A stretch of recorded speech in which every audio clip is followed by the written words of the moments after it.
Habiendo hecho en la exposición anterior una muy breve síntesis, más bien una introducción polémica a lo que es el derecho penal, vamos ahora a tratar de conformar una idea más sólida de lo que es el derecho penal. Y para hacerlo, quiero hablar con ustedes de lo que se entiende por control penal o control social. De nosotros tenemos que darnos cuenta de una cosa de la que muchas veces no percibimos con claridad. La sociedad realiza sobre todos nosotros una serie de controles. El control que ustedes pueden encontrar más rápidamente y pueden percibir con mayor claridad es el control de la moda, por ejemplo. ¿Por qué nos vestimos como nos vestimos? ¿Por qué cuando estamos en nuestra casa nos vestimos de una manera, si salimos nos vestimos de otro? ¿Por qué las chicas, los chicos cuando van a una confitería, a un boliche a bailar, se visten de una manera o se visten de otra? Lo hacen porque si no lo hicieran, podrían merecer un control social que incluso podría tener una especie de pena. Les rechazarían el acceso al boliche, al lugar donde quieran entrar. A eso se llama el control social. Esto revela algo. Nosotros, si bien somos seres que tenemos una gran faceta individual, hacemos lo que queremos, por otra parte tenemos una gran faceta en la cual somos seres sociales y hacemos lo que la sociedad nos reclama. No somos seres como por ejemplo pueden ser los peces, que uno los ve en los cardúmenes que pasan y todos actúan inmediatamente y todos de la misma manera, porque nosotros también actuamos individualmente, pero tenemos mucho de eso. Y la evidencia de esa realización, esos movimientos en masa que hacemos, se encuentra en una cantidad de facetas y en una cantidad de respuestas. Hay controles sociales que son formales, pero hay otros controles sociales que son informales. ¿Cuál sería el control social más claro y formal que nosotros tenemos? Es la educación. La educación que desde que nosotros éramos chiquitos íbamos a un jardín de infantes o a un preescolar, ya nos estaban diciendo cómo teníamos que ser. Nos decían, portate bien, actúa de esta manera. Nuestra mamá, nuestro papá, nuestra abuela nos iba diciendo qué era lo que nosotros teníamos que hacer y nosotros generalmente respondíamos bien y a veces respondíamos mal, pero teníamos una respuesta. Esa respuesta a veces tenía una faceta punitiva. Por ejemplo, te portaste mal, no vas a hacer tal cosa. El control social formal más importante entonces es toda la educación. Pero hay otros controles que son formales, por ejemplo, la moda. La moda es un control social, acabo de decir que formal, es informal. ¿Por qué? Porque nos dice a nosotros cómo nos tenemos que vestir y cómo tenemos que actuar. Y ese es un control social informal. ¿Es fuerte? Por supuesto que es poderoso. Cada uno responde a esa forma de vestir. Hay controles que tienen mucha fuerza y otros que tienen muy poca fuerza. Pero lo real es que en la sociedad existen una cantidad de controles. El derecho penal es el control social más fuerte que existe, porque el control social da normas. Harás esto, no harás aquello, serás castigado de esto. Y si no las cumplimos, nos aplica un castigo. Es un control social formal de lo más intenso que uno pueda encontrar. El conjunto de disposiciones o el conjunto de normas que constituyen esas reglas que conforman el derecho penal nosotros deberíamos obedecer, a ese conjunto nosotros lo llamamos el sistema penal. El sistema penal está integrado por una serie de reglas jurídicas que se diferencian de lo moral, aunque puedan tener algunos puntos de contacto, y que nos están diciendo qué es lo que tenemos que hacer y nos está amenazando con una pena. El que matare a otro será castigado con tal tipo de pena.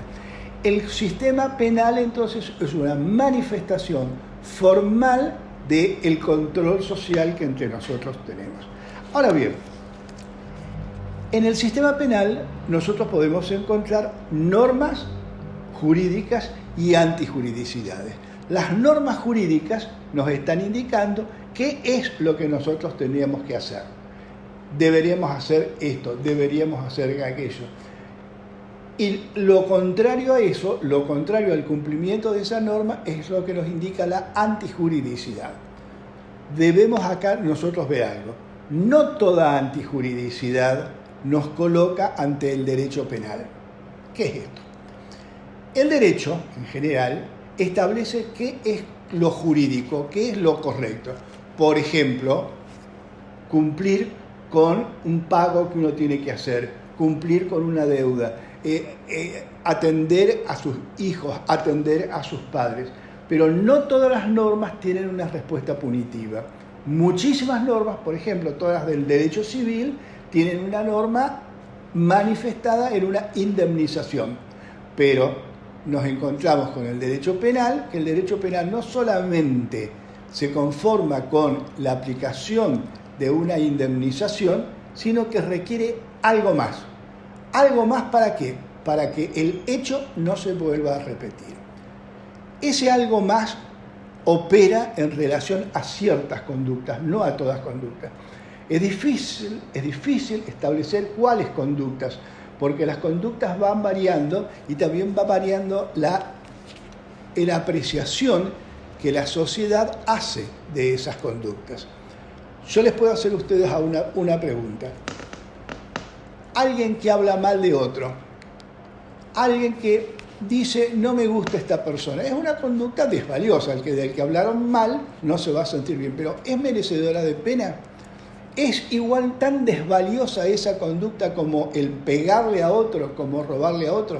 En un ejemplo que yo he solido dar en clases, digo, si en mi departamento, en el lugar donde cualquiera de nosotros vive, alguien viene y dice, ¿vos sabés que el del edificio, el del departamento tal, habla mal de otras personas? Yo digo, mirá vos, y me pregunta, ¿qué vamos a hacer?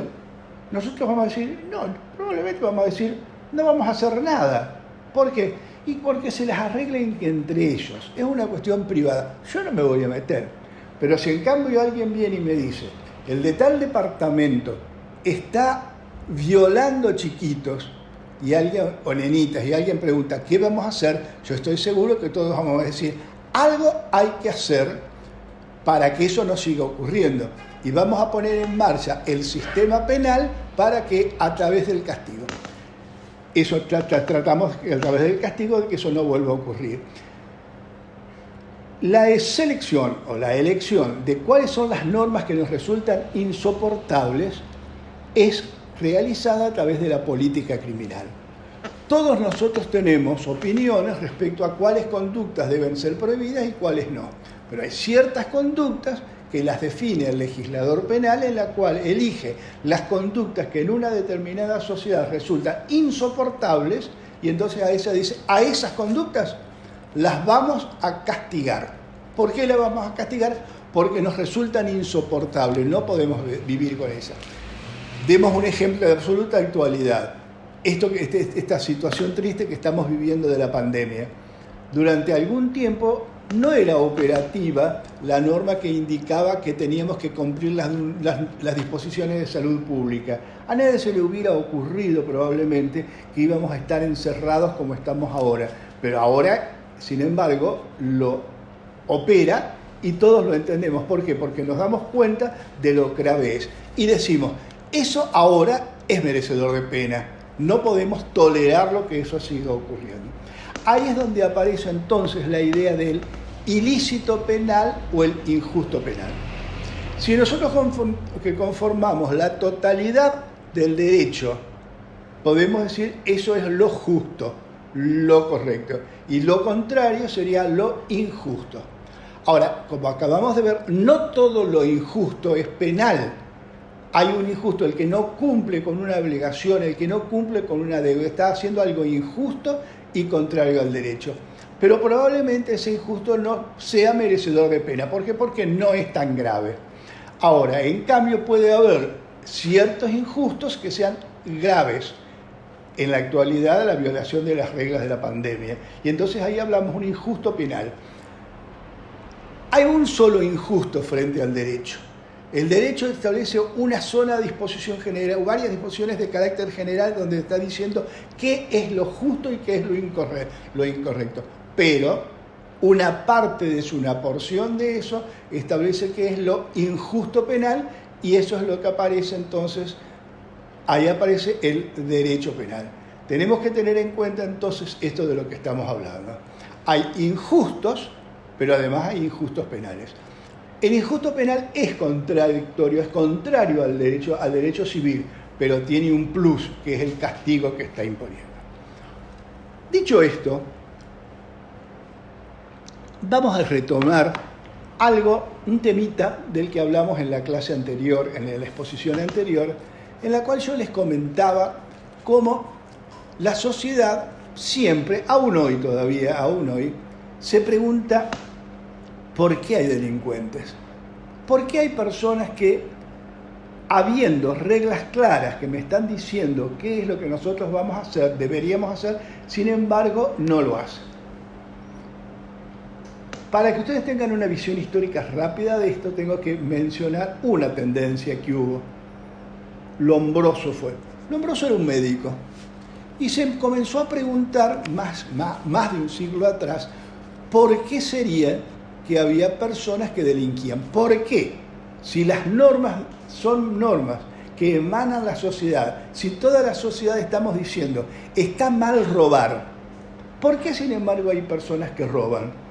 ¿Por qué nosotros decimos hay normas que me dicen tenemos que cruzar la calle por la prolongación ideal de la vereda, de las aceras? ¿Por qué sin embargo nosotros muchísimas veces cruzamos por otra parte? ¿Qué es lo que pasa? Decimos las normas hay que cumplirlas y de repente las normas no las estamos cumpliendo. Hoy en día con toda claridad se está diciendo hay que quedarse en la casa, no hay que salir. Y sin embargo vemos personas que están saliendo. ¿Qué es lo que está ocurriendo? A esto se le ha tratado de encontrar explicación. Y ese médico Lombroso, un positivista en el sentido de tratar de estudiar las cosas en forma directa, se hizo la siguiente pregunta con un error metodológico en la respuesta. Se preguntó ¿dónde están los delincuentes? Y le contestaron los delincuentes están en la cárcel. Hoy en día nosotros no diríamos una respuesta tan sencilla. Pero Lombroso tuvo una virtud, se fue a la cárcel a estudiar cómo eran los delincuentes. ¿Y qué ocurrió cuando estudió a los delincuentes? Que la inmensa mayoría de los delincuentes, hoy en día diríamos, de los delincuentes que están encerrados en la cárcel, tenían características comunes. Eran casi siempre personas jóvenes, eran personas con poca cultura, eran con muy débil educación, que casi nunca tenían trabajo, que vivían en zonas marginales, y para colmo creyó encontrar una deformación en el cerebro, entonces elaboró una tesis. Su tesis fue la del peligrosismo. Dijo, todas las personas que tienen esas características son delincuentes natos, inevitablemente van a delinquir en algún momento de la historia. Esta posición del delincuente nato, esto se llamó una posición peligrosista, prendió fuertemente en la sociedad. ¿Saben por qué? Porque al resto de la sociedad le dio una tranquilidad. Pero entonces yo no soy el delincuente. Yo no soy el delincuente. Ese delincuente era un ser marginal. El error metodológico de Lombroso fue no tener en cuenta que estaba estudiando una parcialidad de la delincuencia. Solamente estaba estudiando la parcialidad de la delincuencia que era afectada por el sistema penal. Es decir, él creía que el sistema penal operaba siempre en forma idéntica para todas las personas. Sin embargo, fíjense que mucho tiempo después, en Norteamérica, un sociólogo, comenzó también a hacer otro estudio. En Norteamérica él oía que, tal como todavía ocurre en la actualidad, los industriales, los grandes comerciantes hablaban del cumplimiento de la ley y el orden. Ustedes verán series de televisión que hablan precisamente de eso, la ley y el orden, en la cual lo que se les reclamaba era todo el mundo tenía que cumplir la ley y entonces iba a imperar el orden. Y este hombre se dijo, vamos a estudiar todos los industriales, todos los grandes comerciantes, no estaba hablando del comerciante común, de los grandes industriales y comerciantes, cumplen la ley. Y para sorpresa de él se encontró con que muchísimos no cumplían la ley. pero reclamaban el cumplimiento de la ley a los demás. Eso le puso en evidencia algo a este hombre, a este investigador. No todo el mundo que dice el reclamar la ley cumple con la ley, pero además hubo algo muy característico. Puso a ver, al igual que como había hecho Lombroso casi un siglo antes, trató de investigar qué características comunes tienen estos grandes industriales y qué características tenían. Si Lombroso había encontrado que eran jóvenes, pobres, marginados, sin trabajo, con poca educación, etc., este encontró que por el contrario eran ricos, educados, habían ido a las grandes universidades, eran socialmente aceptados, tenían un excelente trabajo. Y entonces se elaboró una tesis distintas.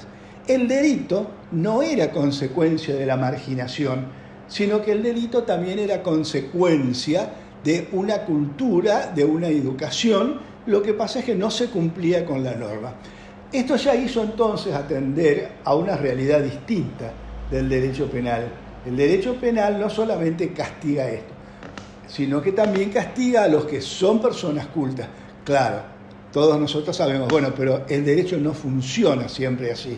Muchísimas veces el derecho es discriminatorio, es verdad, pero de cualquier manera nosotros debemos tener en cuenta, no debemos estar empecinados en sostener que el delito únicamente es cometido por las personas pobres, jóvenes, etc., sino que el delito puede ser cometido por otras personas. Lo que pasa es que vamos a tener distintas personas. Frente a esta evidencia de que el delito no tiene una sola raíz, aparecieron distintas posturas respecto a qué era lo que había que hacer. La postura que nosotros tenemos es la postura del derecho penal. El derecho penal, ¿por qué lo sostenemos nosotros? ¿Por qué lo sostenemos pese a que muchas veces vemos que el derecho penal no está dando el resultado que nosotros queremos? Nosotros nos imaginamos que si a una persona la enviamos a la cárcel, va a salir reformado, va a salir mejor persona.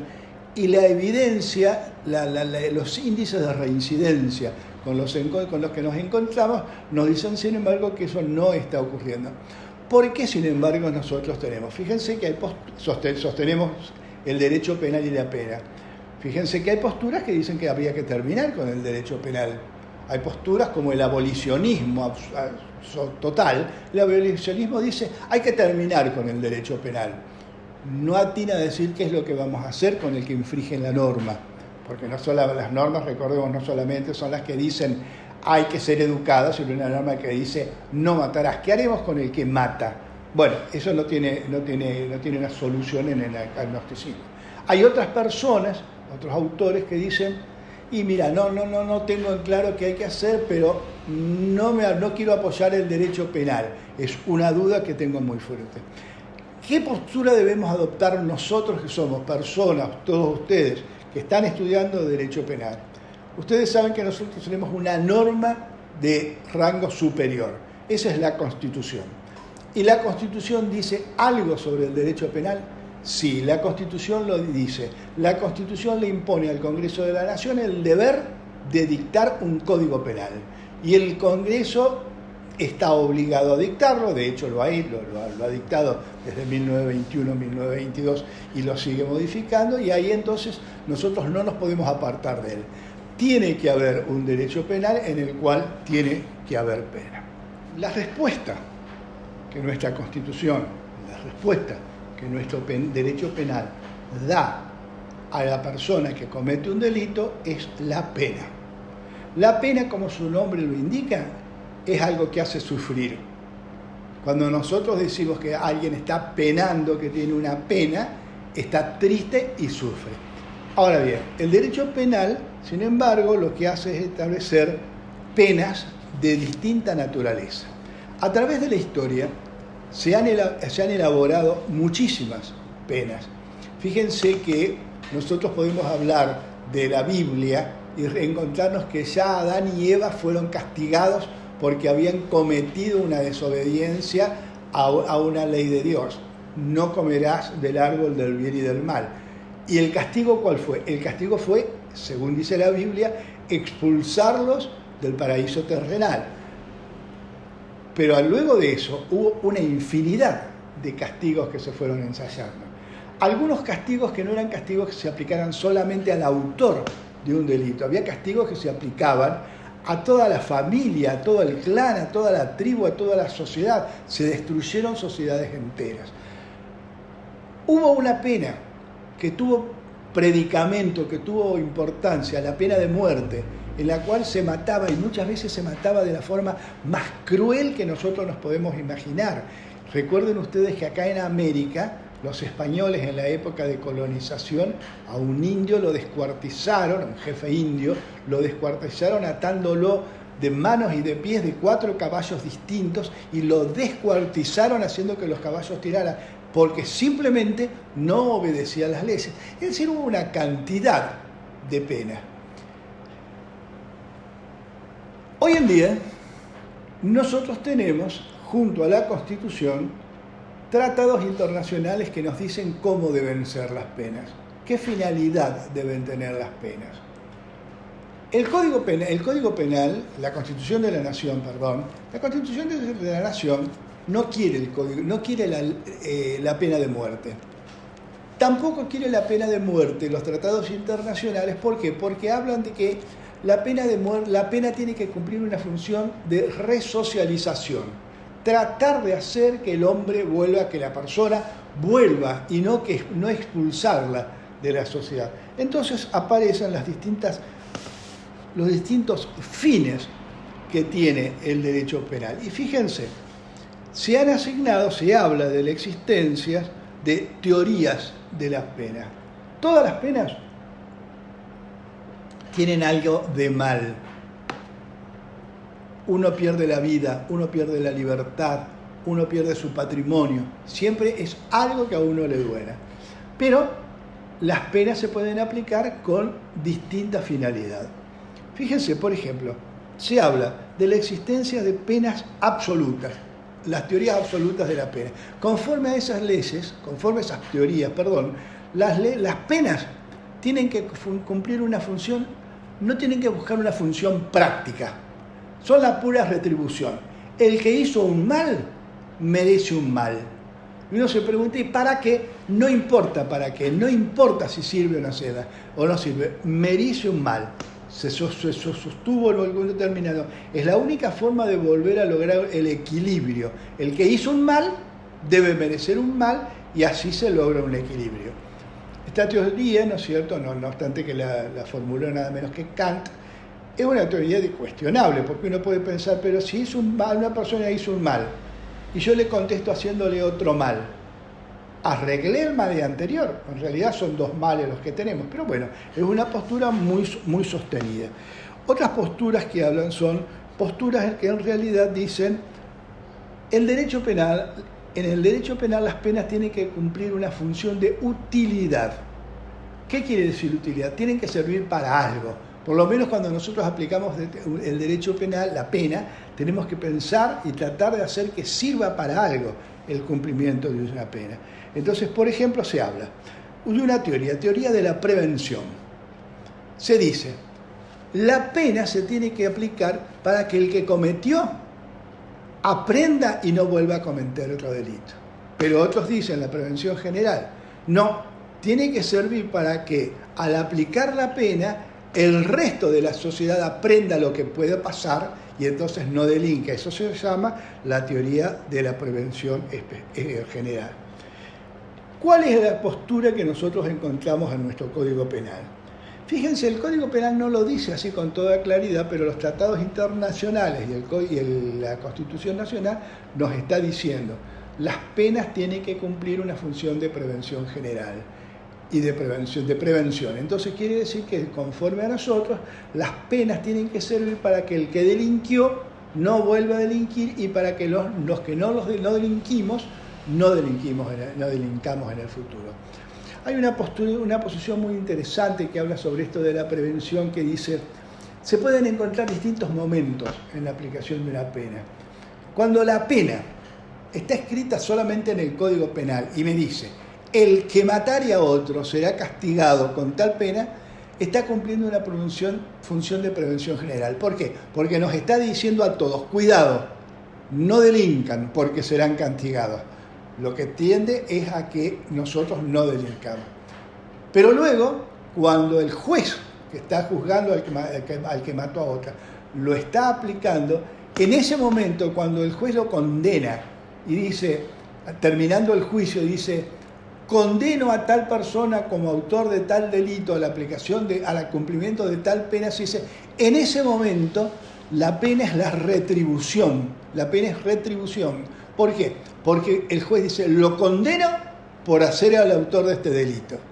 Ahora, cuando finalmente la pena la está cumpliendo, cuando el individuo está dentro de la cárcel y está cumpliendo la pena, en ese momento la pena debe cumplir una función de prevención especial. Debe buscarse los métodos para que el que delinquió y ahora está cumpliendo el delito, está cumpliendo la pena, no vuelva a delinquir. Al lado del sistema de penas, existen sistemas de medidas de seguridad. ¿Qué es esto? Que a lo mejor a ustedes lo han oído poco, las medidas de seguridad. El delito que es un daño, el delito siempre es un daño, puede ser cometido por alguien que sea responsable, que comprenda qué es lo que ocurre. Y entonces a esa persona, si es culpable, le vamos a aplicar una pena. Y va a haber un juez que le va a decir, vos porque hiciste esto te aplico tal pena. Pero el delito también puede ser cometido por una persona que carezca de ese conocimiento. Una persona que sea un inimputable, un incapaz de culpabilidad, no puede comprender qué es lo que hace. Entonces a esa persona no se le puede hacer un reproche. A una persona, a un chiquito, pónganle ustedes, no pensemos en un chiquito que esté matando a nadie, pero un chico que tira un vaso al piso y lo rompe. ¿La mamá le va a aplicar un castigo?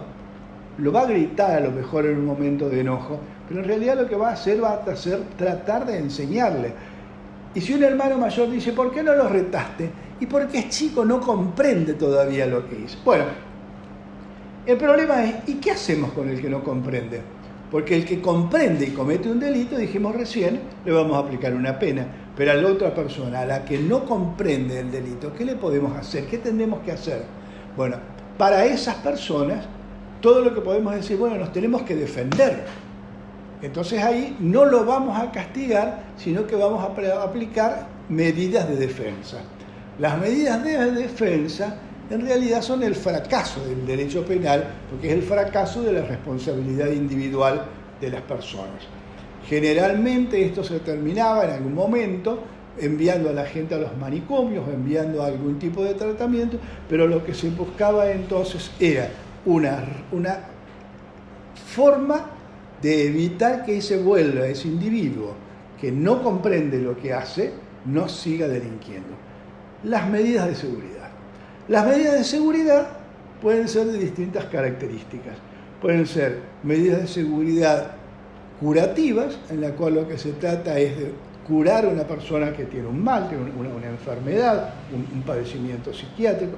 Pueden ser medidas de seguridad educativas, enviarlo a donde pueda recibir una educación, pero también se están tratando ahora de eliminar medidas de seguridad eliminatorias, medidas de seguridad en las cuales se enviaba a alguna persona a alguna cárcel de por vida. Entre nosotros tuvimos la cárcel de Ushuaia, pero hubo cárceles de este tipo en todo el mundo, en la cual a una persona se lo enviaba para que muriera dentro de la cárcel. Esas medidas de seguridad se están tratando de ser eliminadas en todo el mundo. Pero fíjense algo que resultó interesante, y vamos a tratar de terminar ya con esto.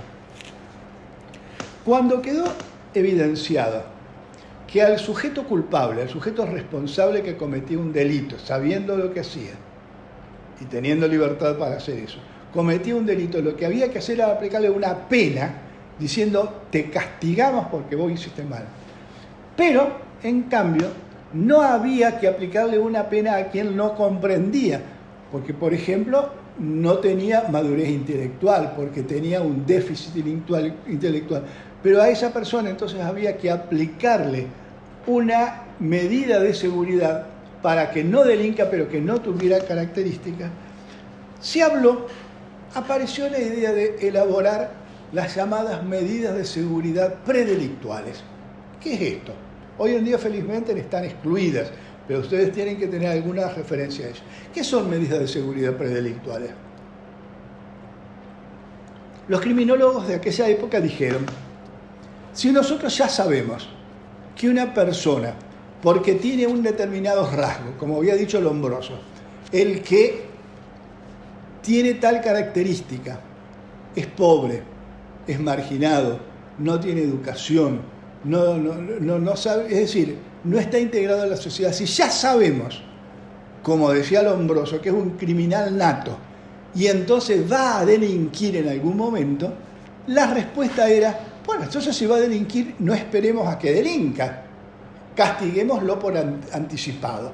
Esto se llamaron las medidas de seguridad predelictuales. Si ya sabemos que el que tiene tales características individuales va a delinquir en el futuro, ¿para qué vamos a esperar que delinca? Mandémoslo a la cárcel, eliminémoslo por anticipado. Claro que eso tuvo un riesgo, porque si nosotros decíamos que sabemos que los grandes industriales iban a delinquir, también decimos enviarlos a la cárcel. Fíjense que esta es una medida extremadamente peligrosa, porque están haciendo un pronóstico sobre nosotros. Nos están diciendo, vos inevitablemente vas a delinquir. Nos está quitando a todos nosotros la posibilidad de corregirnos nosotros mismos.